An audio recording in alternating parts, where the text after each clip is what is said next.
Allons en République démocratique du Congo. Ce soir, je voudrais me poser une grande question.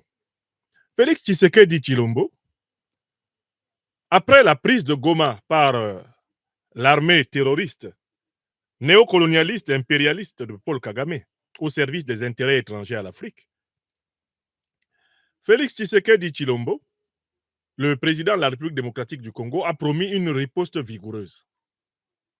Et voici 48 heures qui viennent de se passer, sans qu'on puisse voir en quoi consiste sur le terrain la riposte vigoureuse de Tshisekedi Tshilombo et des forces armées de la République démocratique du Congo. Mieux, ce qu'on voit sur le terrain, c'est une progression des terroristes néocolonialistes et impérialistes rwandais. C'est comme ça qu'il faut les appeler. Ils ne sont pas autre chose. Le M23 et les Rwanda Defense Force de Kagame, ce sont des troupes terroristes. Ce sont des troupes néocolonialistes et impérialistes au service d'intérêts étrangers à l'Afrique. C'est ce qu'elles sont. Et il ne faut pas que les Africaines et les Africains soient chiches en qualificatif pour décrire. Parce que ce que Kagame fait en République démocratique du Congo correspond strictement à ce que font Al-Qaïda et l'État islamique au Sahel.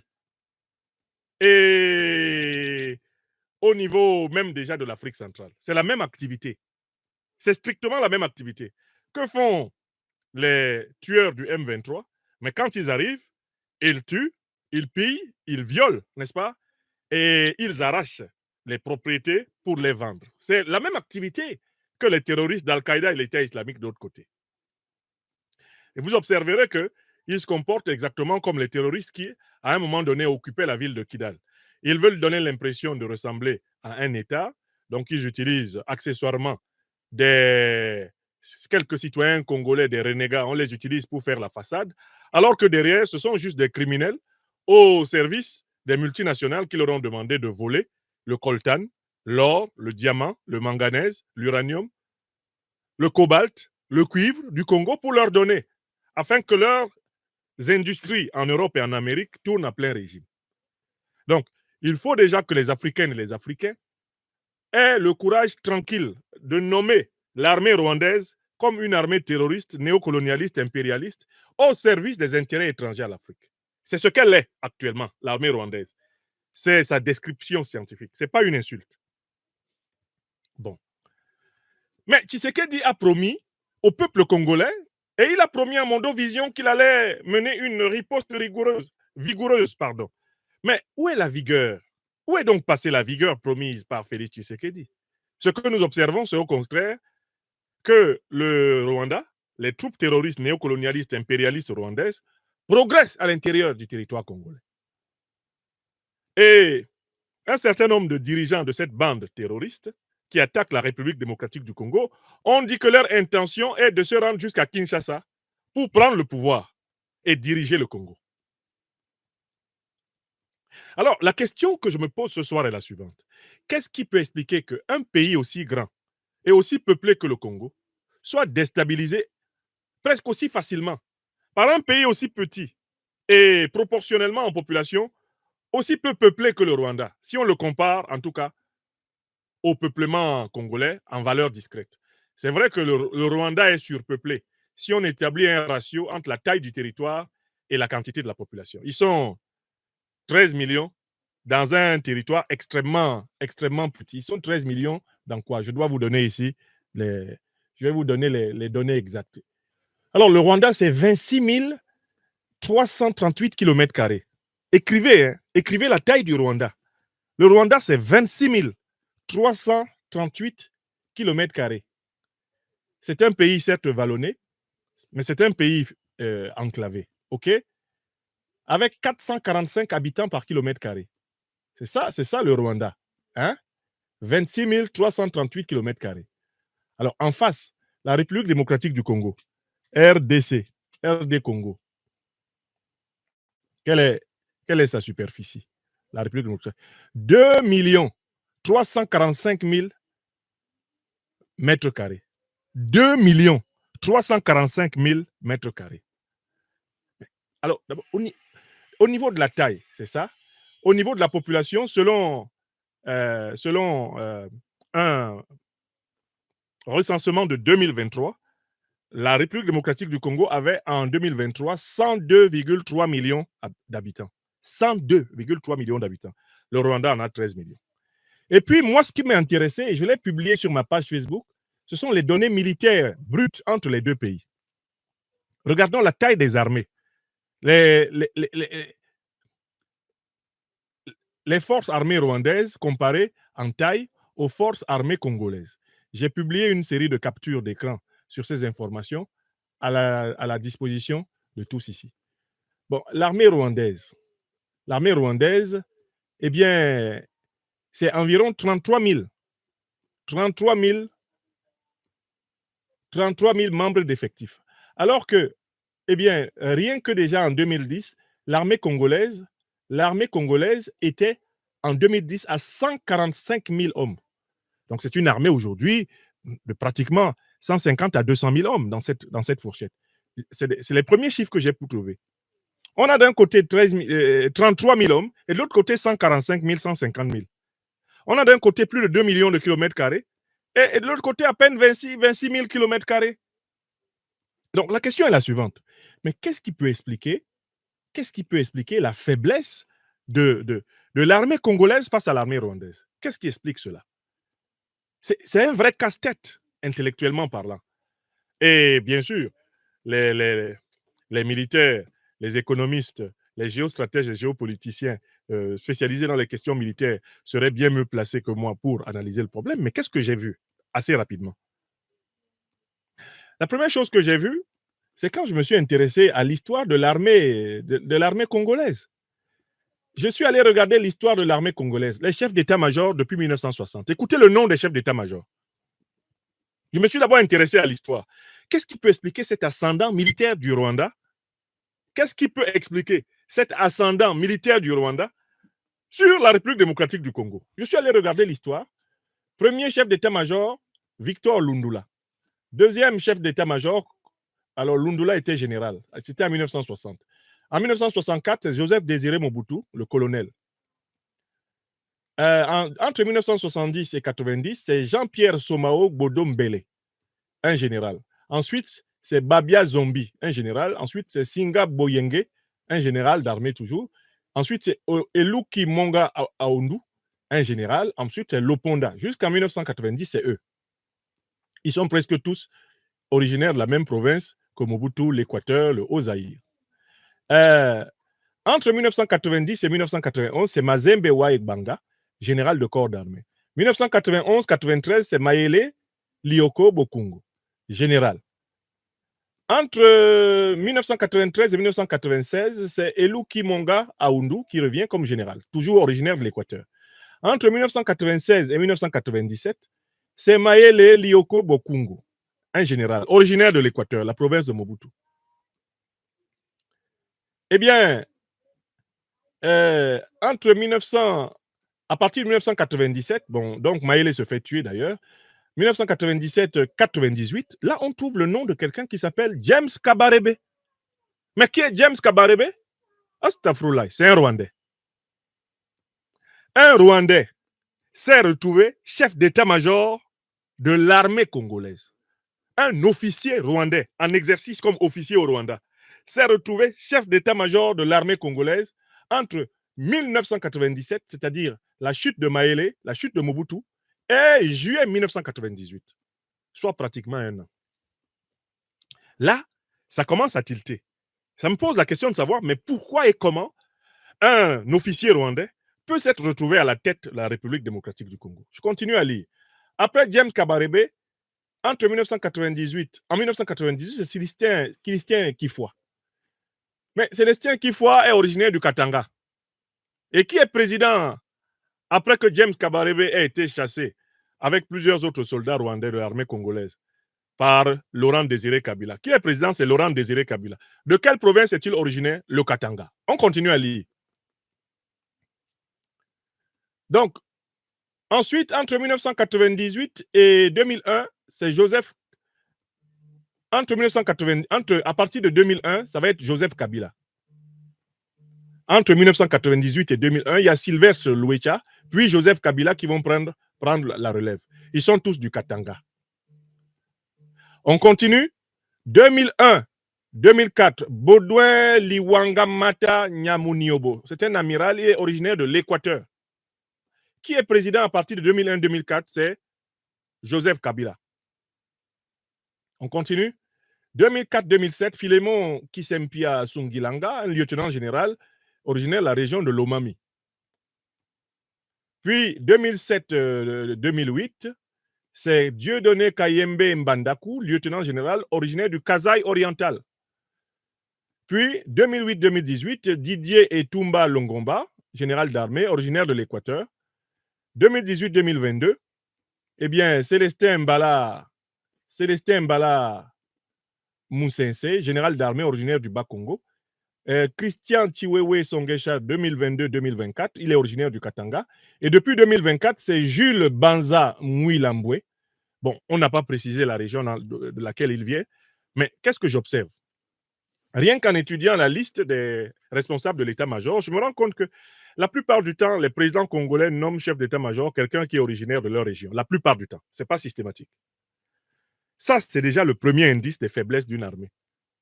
Quand une armée est organisée sur le principe de la dominance ethnique, ce n'est pas une véritable armée nationale.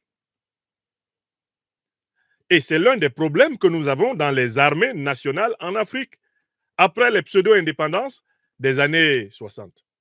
C'est que pour se stabiliser, les dirigeants politiques éprouvent le besoin de confier les forces de défense et de sécurité aux ressortissants de leur groupe ethnique. Ce qui amène à une concentration du pouvoir militaire dans une partie du pays au détriment des autres. Et par conséquent, lorsque le régime est attaqué, à l'intérieur même de l'armée, il y a une certaine attitude de désinvolture qui consiste à dire de toutes les façons, si le chef tombe, et comme il n'est pas de mon groupe ethnique, ce n'est pas grave. Peut-être qu'il y aura une chance pour qu'un nouveau chef monte qui sera de mon groupe ethnique. Je suis en train d'étudier les raisons de la faiblesse de l'armée congolaise. Comme toutes les armées africaines issues du processus colonial, sa faiblesse, l'une de ses faiblesses fondamentales, c'est que c'est une armée tribalisée. Les alternances au sommet de l'État entraînent des alternances au sommet de l'armée et des variations d'attitude du pouvoir politique envers les forces de défense et de sécurité. Les pouvoirs politiques néocolonisés, les pouvoirs politiques issus de ces processus bancaux que sont les pseudo-démocraties africaines, ces pouvoirs politiques sont de fait fragiles et ont besoin d'être rassurés par des armées tribalisées. Quand on regarde ce qui se passe dans l'armée de la République démocratique du Congo, depuis que Félix Tshisekedi est venu, on voit que dès qu'il est arrivé, il s'est mis à y accorder une prépondérance aux ressortissants de sa région. Mais c'est exactement ce que Kabila a fait quand il est venu. Il a commencé à accorder de l'importance justement aux Katangais. Mais c'est exactement ce que Mobutu faisait quand il était là. C'était les gens de l'Équateur et du Haut-Zaïre, essentiellement, qui commandaient les postes sensibles de l'armée. Tant qu'on a construit une armée de cette façon-là, sans la volonté de construire un embryon de la nation à l'intérieur de l'armée, sans l'élévation du niveau de conscience des officiers et des troupes au service du pays comme bien commun, sans une conscience panafricaine, celle que Lumumba voulait inspirer à cette armée, on est condamné à avoir une armée qui n'a pas le mental nécessaire à un combat collectif. Premier problème donc, la tribalisation. Deuxième problème, qui est la conséquence de la tribalisation de nos armées, et c'est le cas au Congo, la corruption. Puisque le traitement n'est pas le même en fonction de l'origine du soldat, en fonction de l'origine de l'officier, en fonction de la région dans laquelle on opère, il s'ensuit que dans l'armée, le favoritisme est un facteur de division. Et plusieurs militaires congolais ont dû combattre dans des conditions insupportables quand on les compare au luxe dans lequel vit la classe politique congolaise ou au luxe qui est réservé à un certain type de militaires proches, soit par l'ethnie, soit par la faveur personnelle, du sommet du régime. Donc, le deuxième facteur de démoralisation des armées, c'est la corruption. La corruption. Vous savez que de toute façon, le népotisme, le clientélisme et le tribalisme en politique marchent avec la corruption. Les gens de ton ethnie ne sont pas contents que tu sois au pouvoir seulement parce que tu es de leur ethnie. Ils sont contents que tu sois au pouvoir parce que tu dois voler pour leur donner. Et c'est ça le problème. Deuxième problème, la corruption. Troisième problème, incontestable, et l'armée congolaise a ce problème. Alors que Kagame s'est efforcé d'uniformiser au maximum son armée. En face, Kagame n'a pas les mêmes problèmes. Il n'a pas les mêmes problèmes. Pourquoi? Parce qu'il s'efforce de donner un traitement standard à toute son armée. Ça, c'est une qualité des troupes de Kagame. Il s'efforce de les traiter toutes avec le plus grand respect, avec la plus grande attention. Il s'efforce vraiment de leur donner le maximum de ce que le Rwanda peut donner à ses soldats. Et voilà pourquoi il est difficile, par exemple, au Congo, de distinguer un milicien du M23 d'un soldat rwandais. Parce qu'ils sont traités pareil. Ils sont encadrés de la même façon. Ils dorment dans les mêmes bivouacs. Ils mangent dans les mêmes assiettes. Ils parlent la même langue. Ils parlent sous le ton des mêmes chefs. Parce qu'il faut que vous compreniez d'où vient la faiblesse de l'armée congolaise. Elle est faible là où le Rwanda est fort. Et du coup, dans l'armée de Kagame, eh bien, les pratiques de corruption ne démobilisent pas. Le régime de Kagame, c'est un régime hautement corrompu. Mais c'est un régime qui pratique une bonne redistribution. De telle façon qu'à l'intérieur de son armée, il est moins facile de fissurer par la corruption, puisqu'il veille à assurer des conditions à peu près égalitaires de vie à sa troupe. Kagame a l'avantage d'être un général d'armée et un homme de terrain. Il sait ce que les militaires n'aiment pas. Kagame sait ce que le soldat n'aime pas, puisqu'il est un soldat de formation. Il connaît ça par cœur. Et avec le pragmatisme que les anglo-saxons lui ont appris, il applique ce que l'expérience lui a appris. C'est un empiriste de très grande qualité. Ce n'est pas du tout un fainéant, Kagame. Donc, là où, en face, le tribalisme, en face, le népotisme, le clientélisme paralyse l'armée congolaise, de l'autre côté, Kagame s'efforce de pratiquer un égalitarisme militaire incroyable, au point que vous êtes même dans l'incapacité de distinguer les troupes mercenaires et les troupes d'État. Vous voyez comment ils ont pénétré à Goma avec la même discipline. Vous ne pouvez pas distinguer un Rwandan Defense Force classique d'un milicien. Quand c'est Kagame qui est derrière le projet, il les traite tous pareil. On continue. Troisième faiblesse, et celle-là, elle ne dépend pas uniquement, en quelque sorte, de la RDC, c'est que les parrains communs de Paul Kagame et de Félix Tshisekedi, c'est l'Union européenne, c'est Israël, n'est-ce pas? C'est la puissance anglo-américaine. Ce sont les parrains. Donc, les deux protagonistes ont les mêmes parrains. Et le parrain occidental a décidé de privilégier en fourniture d'armes stratégiques, en renseignement stratégique, le petit Rwanda. Il y a un déséquilibre au niveau de la fourniture d'armes, il y a un déséquilibre au niveau de la fourniture de renseignements, il y a même un déséquilibre au niveau de l'aide financière à finalité militaire entre la République démocratique du Congo et le Rwanda. La République démocratique du Congo a plus de mal à se procurer de bonnes armes que le Rwanda. Et ce déséquilibre, cette asymétrie au niveau de l'approvisionnement en matériel militaire, elle a été voulue par l'Union européenne, elle a été voulue par les États-Unis d'Amérique, elle a été voulue par, la Grande-Bretagne, parce que ces pays-là, les pays occidentaux, considèrent que Kagame est le représentant attitré de leurs intérêts. L'Union européenne, par exemple, a signé un traité de coopération économique avec le Rwanda à propos de l'exploitation des ressources naturelles stratégiques qu'on trouve dans le sous-sol de la République congolaise démocratique.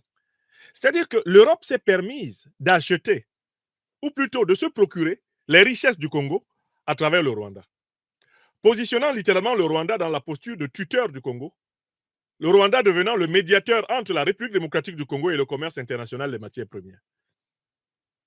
C'est ce qu'a fait l'Union européenne, avec l'approbation des États-Unis et de la Grande-Bretagne, qui ferment les yeux dessus, d'autant plus que ça leur profite aussi.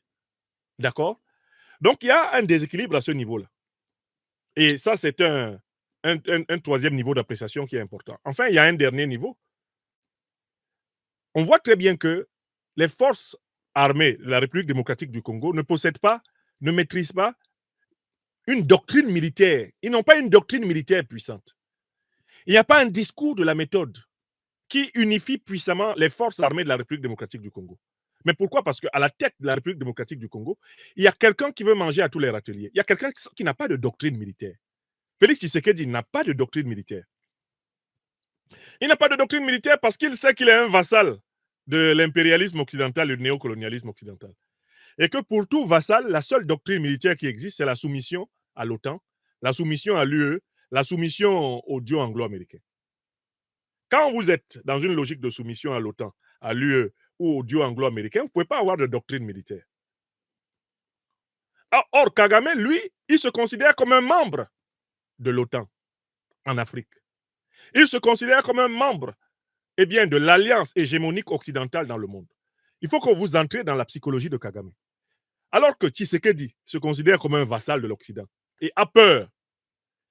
Kagame, lui, participe aux décisions de l'Occident à propos de ce qui se passe justement en Afrique australe. C'est-à-dire que dans la hiérarchie de la soumission à l'Occident, Kagame participe à un niveau de décision supérieur à celui de Tshisekedi. Kagame travaille étroitement avec la CIA depuis très longtemps. Il l'a dit dans son livre que j'ai ici, L'homme de fer.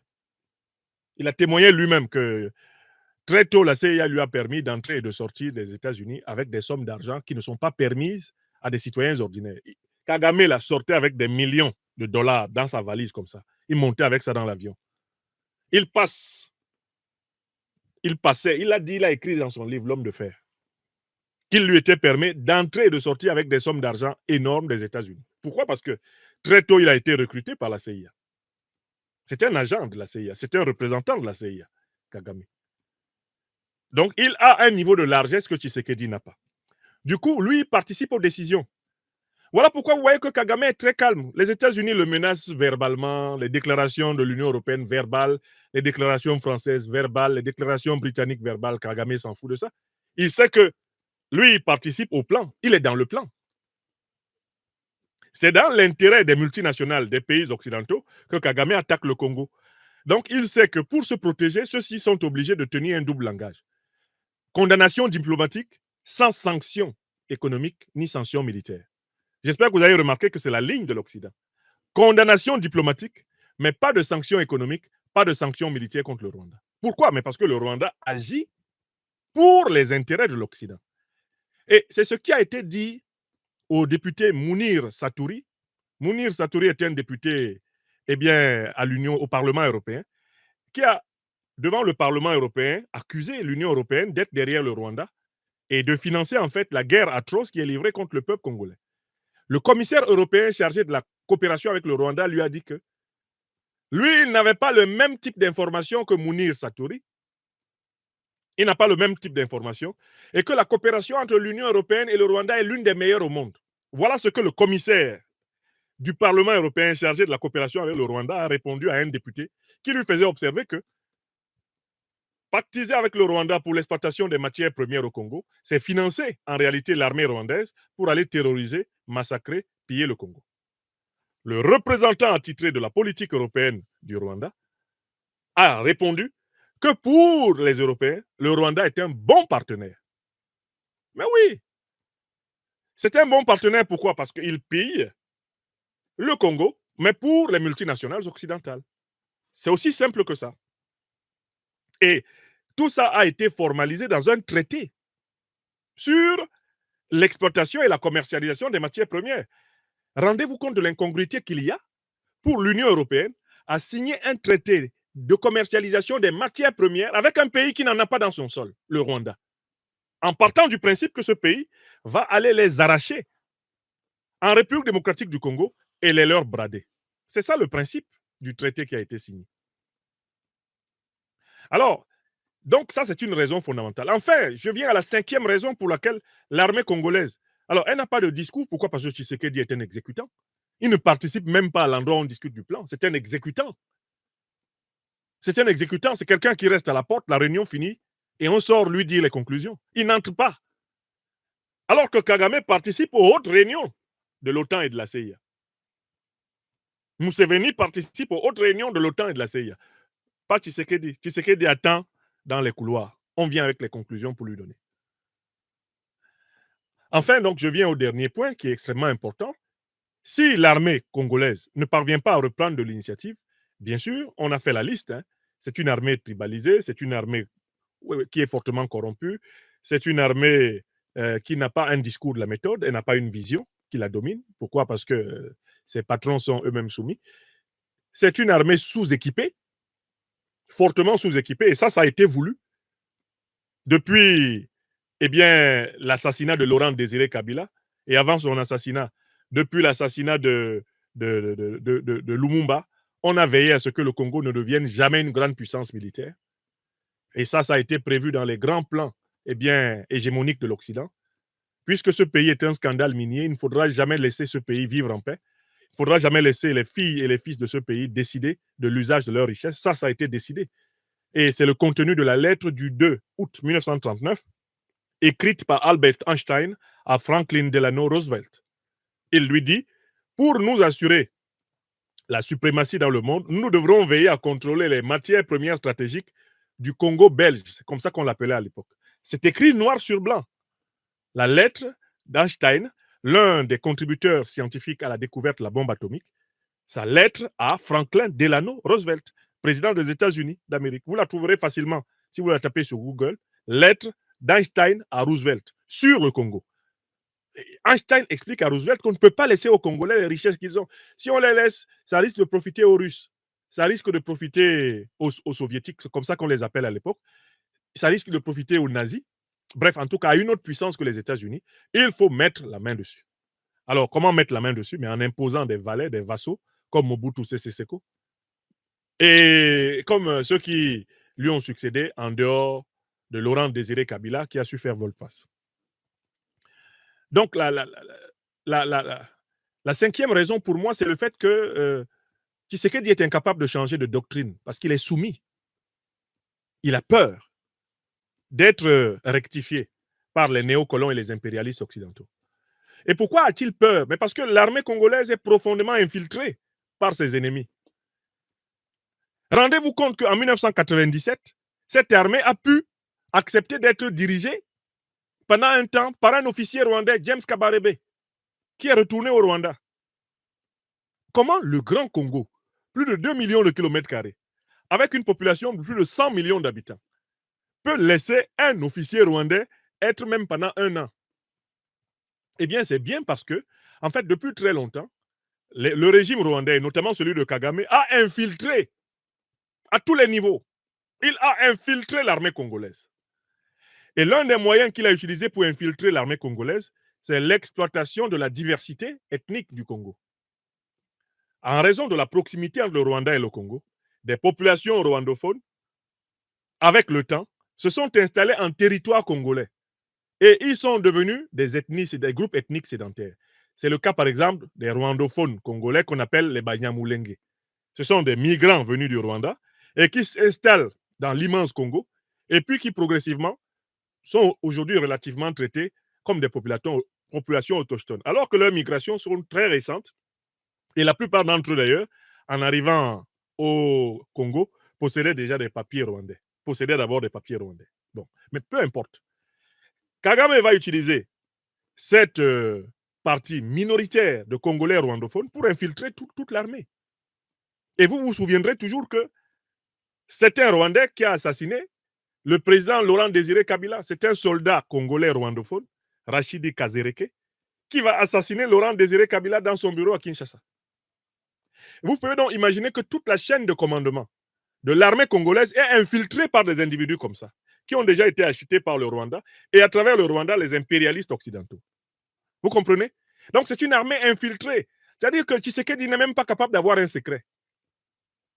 D'abord, il ne peut pas avoir un secret parce qu'il est écouté par ses maîtres occidentaux qui donnent à Kagame toutes les informations nécessaires. D'accord?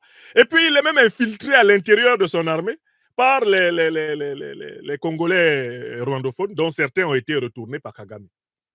Et sont des espions en sommeil à l'intérieur du pays. Voilà la situation. Voilà pourquoi toutes les manœuvres de l'armée congolaise pour reconquérir ses positions sont inefficaces. Parce que Kagame est informé avant même que Tshisekedi ne sorte de son bureau. Kagame sait déjà. Et c'est avec cette efficacité qu'il a fait éliminer justement Laurent Désiré Kabila. À qui a profité l'assassinat de Laurent Désiré Kabila? À Kagame. On sait très bien que Kagame en voulait à Laurent Désiré Kabila parce que celui-ci, après avoir été aidé pour prendre le pouvoir à Kinshasa contre Mobutu, s'était retourné contre Kagame et Museveni, s'était appuyé sur l'Angola et le Zimbabwe pour les chasser, ce qui avait donné la première guerre mondiale d'Afrique centrale. Vous vous en souvenez? Donc, en fait, Tshisekedi qui est là, c'est un homme en sursis. Parce que les hommes de Kagame sont infiltrés jusque dans Kinshasa. Quand vous entendez la direction des troupes terroristes du M23 et des Rwandan Defense Force dire nous allons aller jusqu'à Kinshasa, ce qu'ils veulent dire, c'est qu'ils sont à Kinshasa. Ils y sont. C'est ça l'information qu'ils donnent. Et voilà ce qui explique la faiblesse de l'armée congolaise. Je conclus ce point en disant l'armée congolaise ne peut pas redevenir une armée puissante. Un, si elle ne met pas fin à ses alliances avec les puissances tutélaires de l'armée rwandaise. Vous ne pouvez pas avoir les mêmes tuteurs que l'armée rwandaise et la combattre efficacement. Car au niveau même simplement du renseignement, vous êtes anticipé, grâce à vos tuteurs communs, vous êtes anticipé par le Rwanda.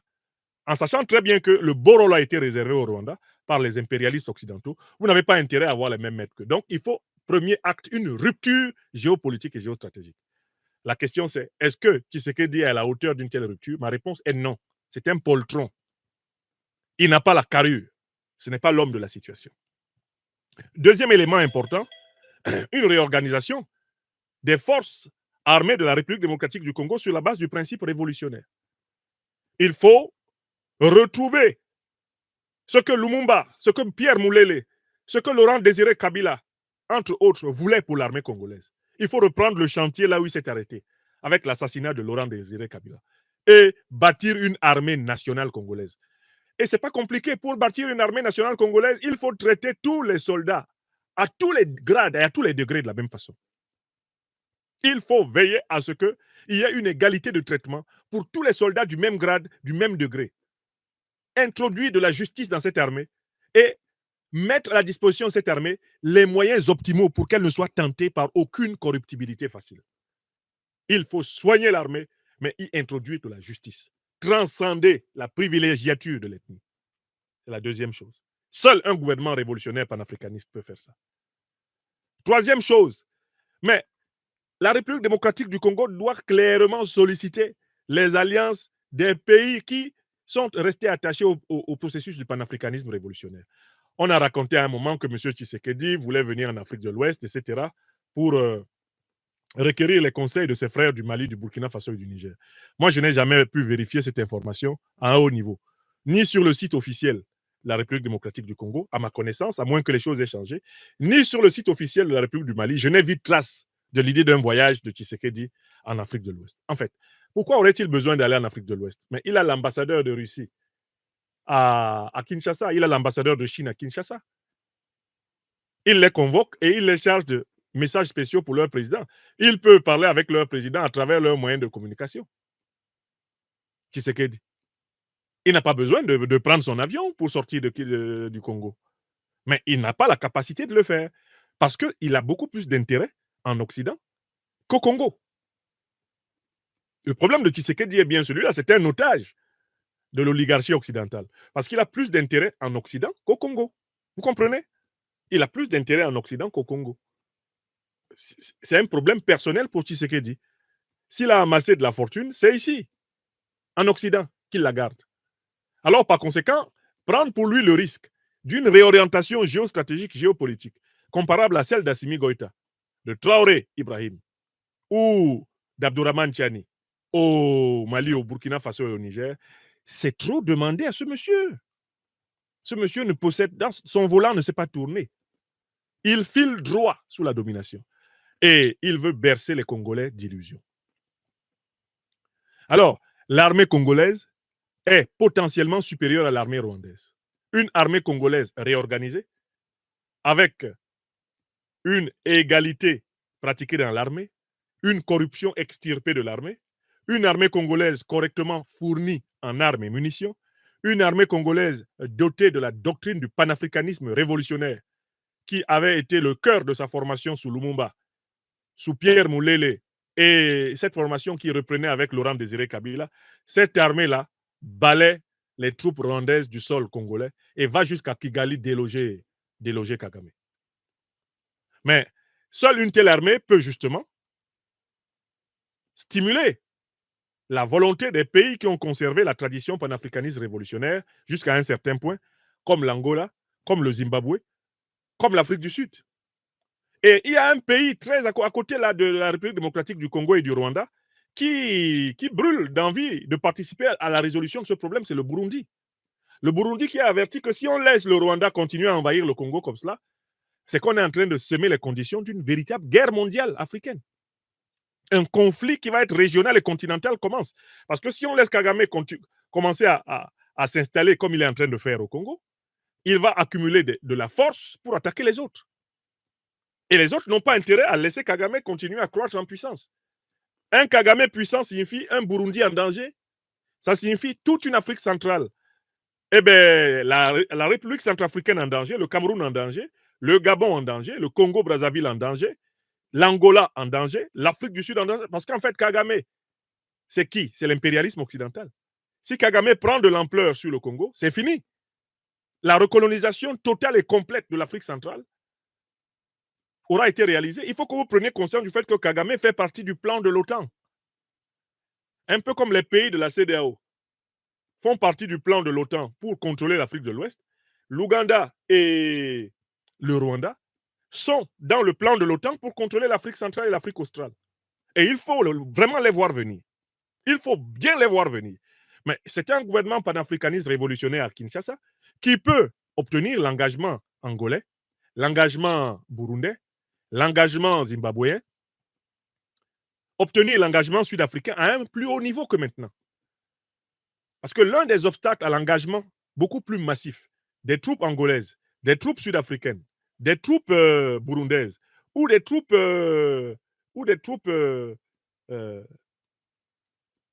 j'ai cité les troupes burundaises, j'ai cité les troupes angolaises, j'ai cité les troupes sud-africaines ou des troupes zimbabwéennes. Mais l'obstacle, c'est la nature du régime qui est à Kinshasa. Pourquoi voulez-vous que les Zimbabwéens fassent confiance à quelqu'un qui n'a même pas le courage de libérer son pays, qui n'a même pas le courage de nommer clairement l'ennemi? Pourquoi voulez-vous que les Angolais le prennent au sérieux? Puisque s'il s'engage, le lendemain, il est trahi. Pourquoi voulez-vous que les Burundais s'engagent davantage alors que Tshisekedi n'est pas un homme de parole? Alors que Tshisekedi est un homme artificiel, un homme vraiment au comportement d'homme de paille. C'est la nature du régime qui est à Kinshasa qui explique la difficulté des alliés à entrer pleinement dans l'affaire. Or, et ça c'est le deuxième point que j'aborde en rapport avec le premier dans cette émission, j'ai bien suivi la passe d'armes qu'il y a eu entre les présidents sud-africains et rwandais. C'est une véritable passe d'armes qu'il y a eu par leur page Twitter interposée. Les deux dirigeants ont publié leur version du conflit.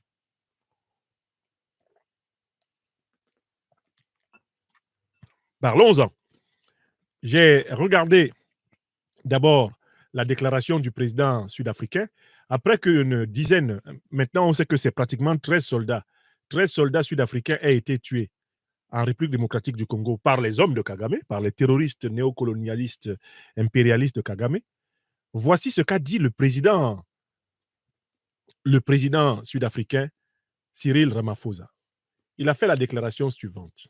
Il a dit: chers Sud-Africains, suite à la récente intensification des combats dans l'Est de la République démocratique du Congo, l'Afrique du Sud a perdu 13 valeureux soldats dévoués à leur mission et engagés en faveur de la paix. Les combats sont le résultat d'une escalade du groupe rebelle M23 et des milices des forces de défense rwandaises RDF qui ont engagé le combat contre les forces armées de la RDC et qui attaquent les soldats de maintien de la paix de la mission de la SADC en République démocratique du Congo. La mission s'appelle la SAMI DRC. Au nom du gouvernement de la population de notre pays, j'exprime nos plus sincères condoléances à leurs familles, à leurs proches et à leurs collègues. Nous inclinons la tête en l'honneur de leur combat héroïque et vaillant pour la paix. Nous les honorons et les pleurons. Tout le soutien nécessaire est apporté aux familles des défunts et aux familles des blessés. Le processus de rapatriement des restes des défunts est en cours. Les attaques contre les soldats de maintien de la paix ont entraîné la mort de membres de la SAMIR RDC, provenant d'autres pays contributeurs de troupes, à savoir le Malawi et la Tanzanie. Ainsi que de membres de la brigade de la mission de l'Organisation des Nations Unies pour la stabilisation à RDC et la MONUSCO. Nous honorons toutes les vies perdues et transmettons nos condoléances à leurs familles, au gouvernement et aux citoyens. La situation à Goma et à Sake, où sont stationnés nos troupes et leurs homologues, reste très tendue, volatile et imprévisible. Le ministre de la Défense et des anciens combattants, Mme Angie Motiega, le chef de la South African National Defense Force, le général Rudzani Mafwanya, et le commandant de la force Samir DRC, le major général Monwabisi Diakopu, eh bien, veille à ce que les forces de la SA, de la SAMI RDC, restent bien équipées et suffisamment soutenues pendant cette mission critique. Nous sommes préoccupés par les spéculations sur l'état de nos troupes et les conditions de combat. Tous les Sud-Africains doivent se rallier à nos courageux hommes et femmes qui ont consacré leur vie à ramener la paix sur notre continent. La présence militaire de l'Afrique du Sud dans l'Est de la RDC ne constitue pas une déclaration de guerre contre un pays ou un État. Les membres de la Force de défense nationale sud-africaine présents en RDC participent aux efforts de la SADC et des Nations unies pour amener la paix et protéger des milliers de vies constamment menacées par le conflit en RDC. La présence des forces de SAMI RDC démontre l'engagement des États membres de la SADC à soutenir la RDC dans ses efforts visant à parvenir à une paix et une stabilité durable et à terme, créer un environnement propice au développement et à la prospérité durable. Nous saluons la position récemment adoptée par le Conseil de sécurité des Nations unies lors de sa séance extraordinaire sur la situation en RDC, qui appelle à la fin immédiate des hostilités, à l'arrêt de l'expansion territoriale du M23, au retrait des forces extérieures de la RDC et la reprise des pourparlers de paix dans le cadre du processus de Nairobi. Avant-dernier paragraphe. L'intégrité territoriale de la RDC doit être respectée conformément à la Charte des Nations unies sur le respect de la souveraineté, de l'intégrité territoriale et de l'indépendance politique des autres États. Nous appelons toutes les parties à ce conflit à adhérer pleinement aux efforts diplomatiques actuels visant à trouver une solution pacifique, notamment en respectant les accords du processus de Luanda. Nous devons faire taire les armes sur notre continent pour parvenir à un développement inclusif et à la prospérité. Je vous remercie. Fin de citation du texte publié sur sa page Twitter par le président sud-africain Cyril Ramaphosa. Alors, qu'est-ce que je relève? Un, que le président sud-africain attribue au Rwanda l'assassinat de 13 soldats des forces sud-africaines. Attribue au Rwanda l'assassinat de soldats de la mission des Nations Unies, de soldats tanzaniens, de soldats ressortissants de plusieurs autres pays, notamment comme le Malawi. Ça, c'est le premier fait. C'est le Rwanda qui a tué les soldats sud-africains, en République démocratique du Congo. Deuxième fait, l'Afrique du Sud décide de renforcer son dispositif militaire pour parer à l'imprévisibilité et à la volatilité de la situation. Et puis, troisième fait, l'Afrique du Sud prend à témoin le monde entier sur le fait que c'est dans le cadre du droit international qu'elle est présente en Afrique, en RDC, et que le respect de l'intégrité territoriale de la RDC ne doit souffrir de rien. Bref,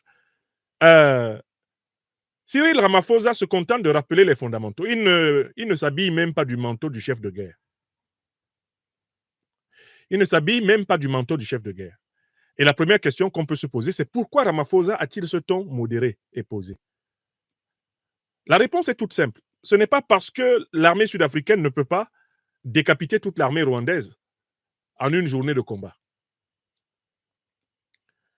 Si l'aviation sud-africaine décidait de pilonner Kigali, il n'y aurait plus de gouvernement à Kigali, il n'y aurait plus de bâtiment ministériel à Kigali. Si l'armée sud-africaine décide d'attaquer le Rwanda, Kigali, le Rwanda va être pulvérisé.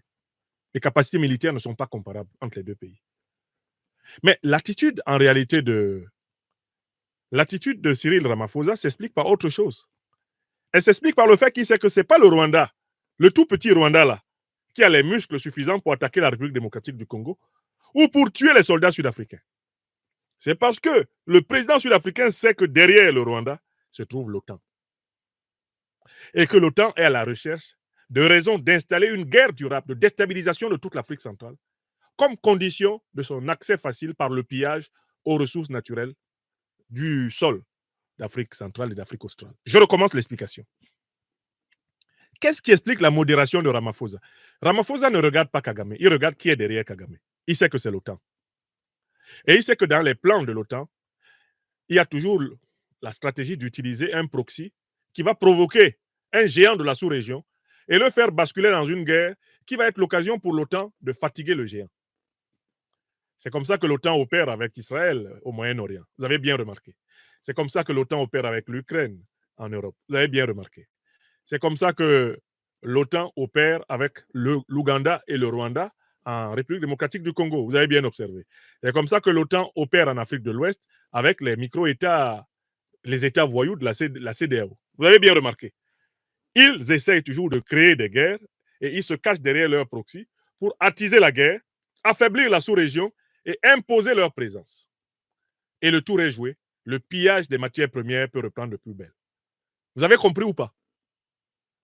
Je suis ici en train de vous expliquer la géopolitique de la guerre hybride, les guerres hybrides de l'OTAN. Vous comprenez? Donc, si, et j'ai vu que certains ont fait des commentaires pour dire que Ramaphosa, comment il peut être mou comme ça? Non, Ramaphosa est en train de bien mesurer ses forces.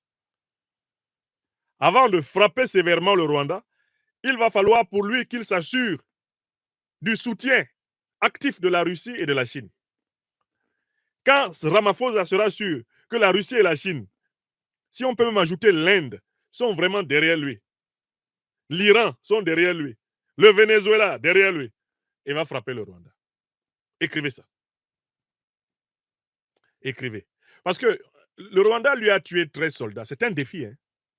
Et ça fait partie des plans de provocation du Rwanda. C'est-à-dire que les patrons du Rwanda, les impérialistes occidentaux, lui ont demandé de tuer des soldats sud-africains. C'est une condition pour créer une situation où l'Afrique du Sud se précipiterait dans la guerre. Et c'est une occasion d'épuiser l'armée sud-africaine, d'attirer l'armée sud-africaine dans un conflit inextricable et interminable au Congo, afin d'affaiblir l'Afrique du Sud et ainsi de continuer à reprendre main sur le sous-continent. Vous avez compris? Maintenant, allons voir la réponse de Kagame. Et vous allez me dire si Kagame est normal. Si c'est Kagame qui parle, ou bien si Kagame n'est pas le perroquet de l'OTAN, de la CIA qui sont ses maîtres, de l'Union européenne, etc., qui sont ses maîtres. Rendez-vous compte de la réponse que Kagame va donner au message mesuré, responsable et pacifique du président Ramaphosa. Regardez la réponse de Kagame. Regardez ce qu'il va faire. Déclaration du président rwandais Paul Kagame. Il dit ceci sur sa page Twitter. Il répond à Ramaphosa. J'ai eu 2 conversations cette semaine avec le président Ramaphosa sur la situation dans l'Est de la RDC, notamment plus tôt dans la journée. Ce qui a été dit à propos de ces conversations dans les médias par les responsables sud-africains et le président Ramaphosa lui-même contient beaucoup de distorsions, d'attaques délibérées et même de mensonges. Si les mots peuvent tellement changer d'une conversation à une déclaration publique, cela en dit long sur la manière dont ces questions très importantes sont gérées. Quelques précisions importantes pour le compte-rendu. Premièrement, les forces de défense rwandaises sont une armée et non une milice. Deuxièmement, la SAMI-DRC n'est pas une force de maintien de la paix et n'a pas sa place dans cette situation. Elle a été autorisée par la SADC en tant que force belligérante, s'engageant dans des opérations de combat offensives pour aider le gouvernement de la RDC à lutter contre son propre peuple, travaillant aux côtés des groupes armés génocidaires comme les FDLR qui ciblent le Rwanda tout en menaçant de porter la guerre au Rwanda lui-même. Troisièmement, la SAMI-DRC a déplacé une véritable force de maintien de la paix, la force régionale de la communauté d'Afrique de l'Est, ce qui a contribué à l'échec des processus de négociation. Et quatrièmement, le président Ramaphosa n'a jamais donné d'avertissement d'aucune sorte, à moins qu'il n'ait été prononcé dans sa langue locale que je ne comprends pas.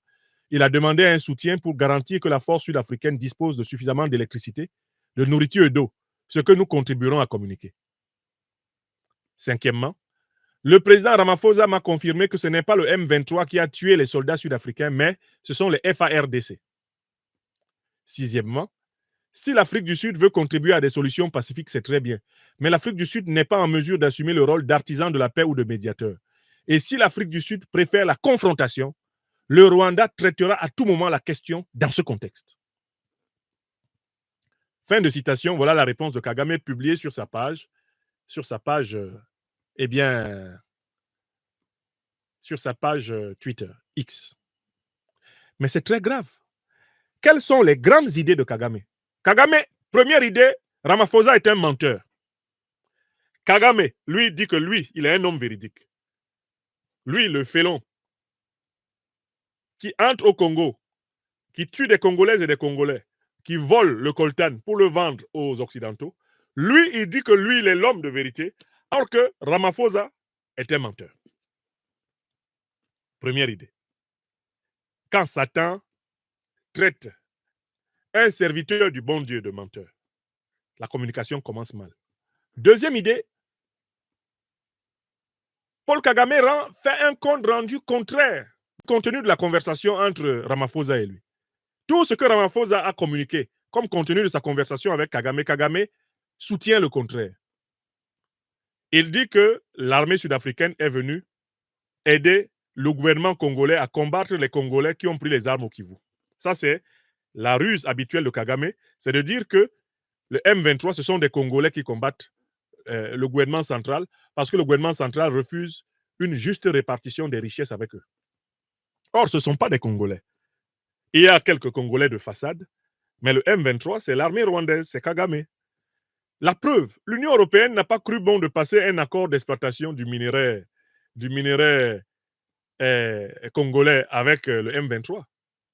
L'Union européenne a passé un accord avec le Rwanda. Parce que l'Union européenne sait que le Rwanda, c'est le M23. Kagame est un menteur. Son premier argument est faux. L'armée congolaise ne combat pas son propre peuple. Elle combat l'armée rwandaise et son bras armé, le M23. Voilà la vérité. Kagame est un menteur. L'ONU a dit qu'il ment. Même l'Union européenne, du bout des lèvres, a dit que Kagame ment. Toutes les enquêtes internationales disent qu'il ment. Même ses amis français ont dit qu'il ment. Il n'y a aucun pays dans ce monde qui donne raison à Kagame en dehors de l'Ouganda qui vole au Congo avec lui. Voilà la vérité. Deuxième idée, il dit que la force de la SADC n'est pas une force de paix. Mais qui a introduit la guerre au Congo? C'est Kagame. Kagame accuse les autres de faire ce qu'il fait.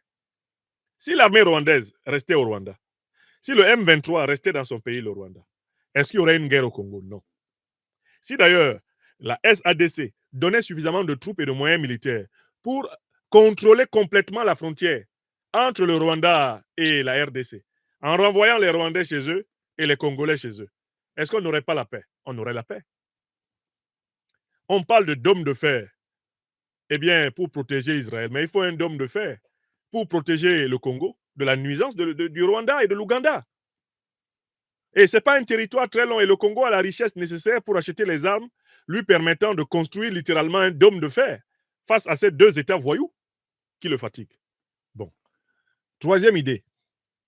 Le président Ramaphosa n'a jamais donné d'avertissement d'aucune sorte, à moins qu'il ait été prononcé dans sa langue locale. Kagame se permet de se moquer de Ramaphosa en disant que Ramaphosa a peur de lui.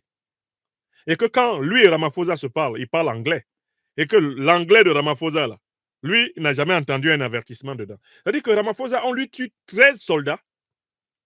Et Kagame dit que Ramaphosa n'a même pas le droit de s'énerver. Mieux, Kagame pousse plus loin le ridicule. Et il dit quoi? Le président Ramaphosa m'a confirmé que ce n'est pas le M23 qui a tué les soldats sud-africains, mais les FARDC. Incroyable. Alors que Ramaphosa a publiquement dit que ces soldats ont été tués par l'armée rwandaise et ses proxys du M23, et que d'autres soldats, d'ailleurs de l'ONU, du Malawi, de la Tanzanie, ont été tués de la même façon, et que ces pays l'ont dit, Kagame a la diabolicité de nier l'évidence. Il dit que le président de la RDC, le gouvernement de RDC, l'armée de RDC a tiré sur ses propres, ceux qui viennent l'aider à combattre les rebelles. C'est du jamais vu. Et il n'y a aucune information, depuis que cette guerre a commencé, qui disent que les forces armées de la République démocratique du Congo se sont permis de tirer sur les forces armées sud-africaines. Jamais ça n'est arrivé. Je suis ce conflit, je lis les minutes de ce conflit. Jamais ça n'est arrivé. Jamais ça n'est arrivé. On continue. Kagame continue dans sa liste de mensonges. Il dit que Ramaphosa a demandé que le Rwanda l'aide à donner à ses troupes de l'électricité, de la nourriture et de l'eau. En fait, il humilie Ramaphosa, quoi. Il dit que l'armée sud-africaine est incapable de procurer à ses troupes l'électricité, procurer à ses troupes de l'eau, peut-être même bientôt la nourriture. Et que Kagame, lui, grand seigneur, opérant au Congo, il a accepté d'aider, de communiquer ses besoins là à ses amis du M23. Mais comment on peut penser que le Rwanda ait plus de moyens militaires pour nourrir une troupe de 1000 hommes que l'Afrique du Sud? À quelle heure? Mais il n'y a qu'à regarder le budget du Rwanda et le comparer au budget sud-africain pour se rendre compte que en fait, ce n'est pas Kagame qui parle.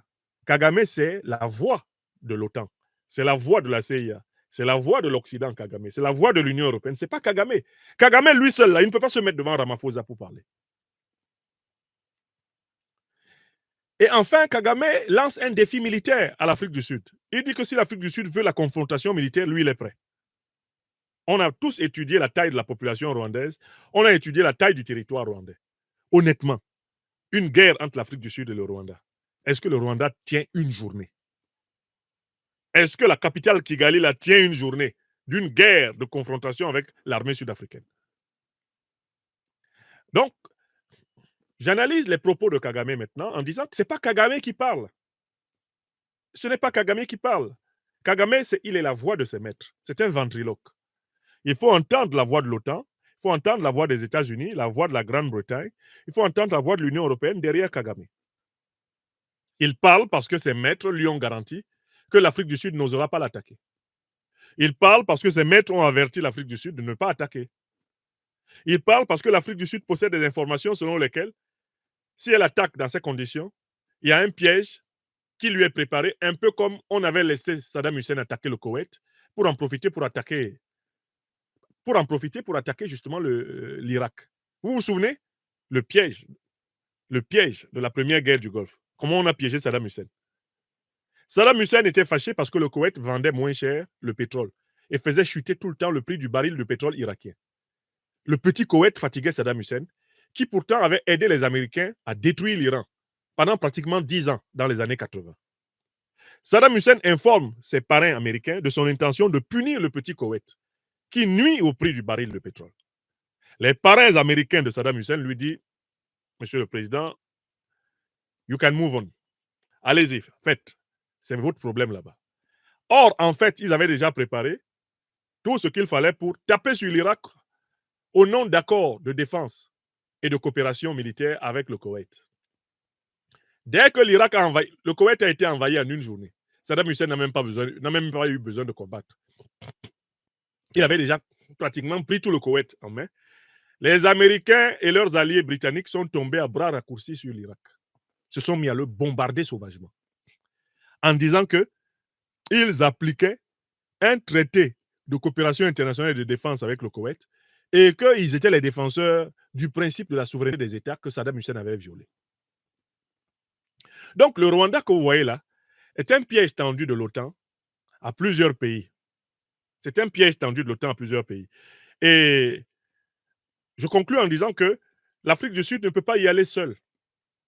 Les seuls cas où l'OTAN sera obligée de reculer, c'est une situation dans laquelle plusieurs pays panafricanistes révolutionnaires foncent pour dégager le Rwanda et bien du Congo. C'est ce qui a sauvé pour la première fois le régime de Kabila. Quand le Zimbabwe et l'Angola sont entrés, le Rwanda et l'Ouganda ont fui. Quand ils ont vu l'armée angolaise, qui est une armée rompue à la guerre, quand ils ont vu l'armée angolaise entrer à Matadi et se mettre à remonter pour sécuriser Kinshasa et se préparer maintenant à descendre vers le Kivu, les Rwandais ont fui chez eux. Ce qui leur est arrivé. Quand ils ont appris qu'à l'est là-bas, le Zimbabwe mettait en place un pont militaire et que les contingents zimbabwéens allaient sauter pour leur barrer la route, Kagame a dit à ses hommes, rentrez à Kigali, c'est gâté, le truc là est gâté. Voilà pourquoi je conclue en disant, il y a une grande solution militaire qui passe par un changement de doctrine géopolitique et géostratégique à Kinshasa.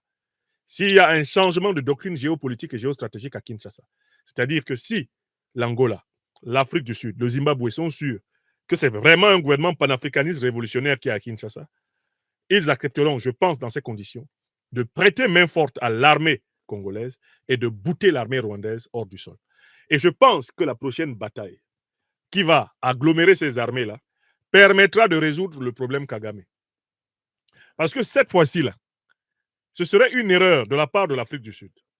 Une erreur de la part, bien sûr, de l'Angola, du Zimbabwe, de se contenter de renvoyer Kagame à Kigali. Non, il faut le renvoyer de Kigali. Ce type ne doit pas être à la tête d'un État, parce que tant qu'il sera à la tête d'un État, nous n'aurons pas la paix en Afrique centrale. Mais avec le type de management politique qu'on a, en la personne, je suis désolé, de Félix Tshisekedi, on est condamné à assister à l'enlisement de la situation congolaise, au pourrissement de la situation congolaise. Parce que Tshisekedi n'est pas à la hauteur des changements que j'ai soulignés. Donc, je conclus ce point. Nous sommes aux portes du risque d'une grande guerre d'Afrique, presque une guerre mondiale d'Afrique centrale. Elle opposerait globalement quelles troupes? Je vois très clairement, eh bien, l'armée rwandaise et l'armée ougandaise se coaliser pour combattre contre le Congo et se retrouver face à une coalition de l'armée sud-africaine avec l'armée congolaise et de l'armée angolaise et de l'armée zimbabwéenne aux côtés de l'armée sud-africaine. Mais ça, ce n'est possible que s'il y a un changement à Kinshasa.